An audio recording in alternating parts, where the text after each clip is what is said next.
Right, so we are going to start a new topic, again related to forfeiture, important topic, and that is forfeiture of shares issued at premium. मतलब हम लोग यहाँ पे ये कर रहे हैं कि अगर एक शेयर्स प्रीमियम में इशू हुआ है और उस शेयर को अगर कंपनी फॉरफिट करता है, राइट, सो उसका क्या ट्रीटमेंट होता है और उसका हम लोग किस तरह से उसको हम लोग रिकॉर्ड करते हैं। जब भी आप फॉरफीचर देखो और आप देखो कि उस क्वेश्चन में अगर आपको दिया है कि शेयर इशू हुआ है प्रीमियम में और फॉरफिट कर रहा है, तो आपको सिर्फ दो चीज का ध्यान रखना है। You just need to look two things.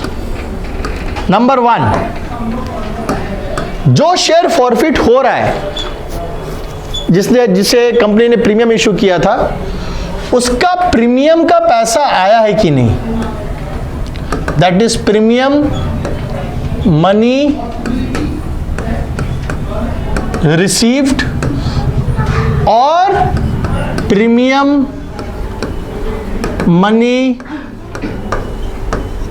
Not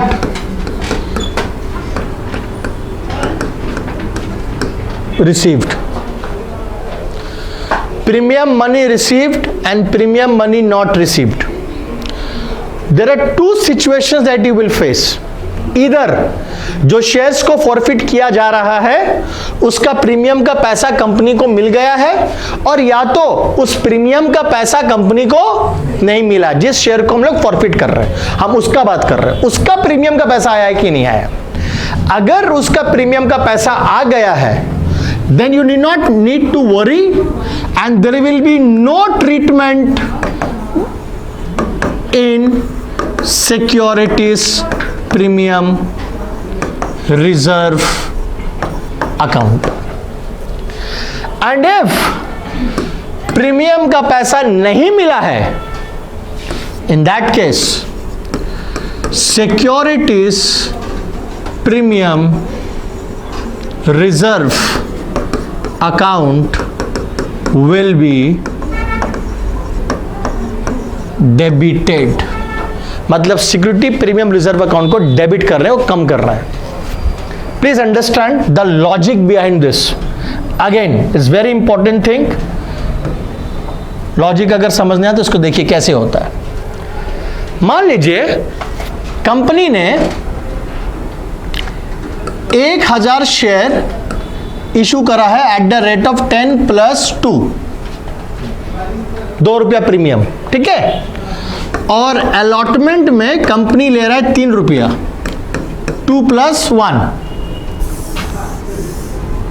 3, 1 + 2, 2 रुपया प्रीमियम, 1 रुपया फेस वैल्यू अलॉटमेंट में। एंड आउट ऑफ 1000 शेयर जो कंपनी ने इशू किया, सब्सक्राइब भी हुआ, उसमें से 100 शेयर का कंपनी को पैसा नहीं मिला, अलॉटमेंट में अरियर हुआ, ठीक। अब देखो फंडामेंटल क्या है इसका लॉजिक। इसका लॉजिक बहुत सिंपल है। हम आपको बैलेंस शीट से समझाते हैं। देखो ये फॉर्मेट नहीं है बैलेंस शीट का, ठीक है, कंपनी का, this is not a format. हम लोग दूसरा फॉर्मेट किया शेड्यूल 3 का, बट हम जस्ट आपको समझाने के लिए बता रहे क्या होता है। देखो, जब कंपनी ने इस 1000 शेयर का अलॉटमेंट में कॉल किया तो कंपनी ने एक एंट्री किया, share allotment account debit to share capital to security premium, यानी नहीं कंपनी ने सिक्योरिटीज प्रीमियम रिजर्व अकाउंट में क्रेडिट किया 2 × 1000, दैट इज हाउ मच, 2000।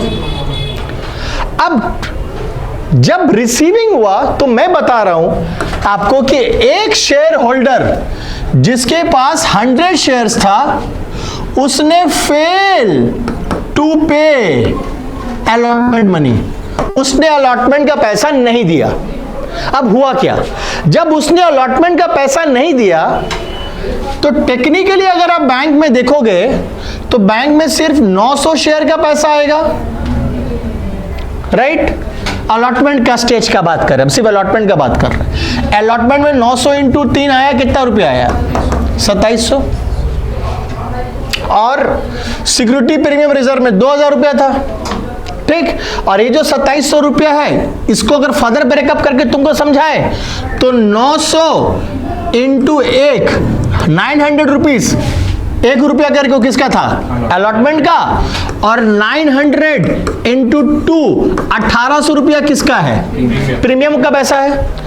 अब अगर तुम ध्यान से एक चीज देखो तो हमको ये चीज क्लियर हो रहा है कि कंपनी ने जब कॉल किया अलॉटमेंट में तो कंपनी वाज वेरी पॉजिटिव कि हमको तो सब कोई पैसा देगा, और कंपनी इस आश्वासन में कि हमको सब कोई पैसा देगा उसने पूरा 1000 शेयर का प्रीमियम का पैसा ₹2000 यहां डाल दिया।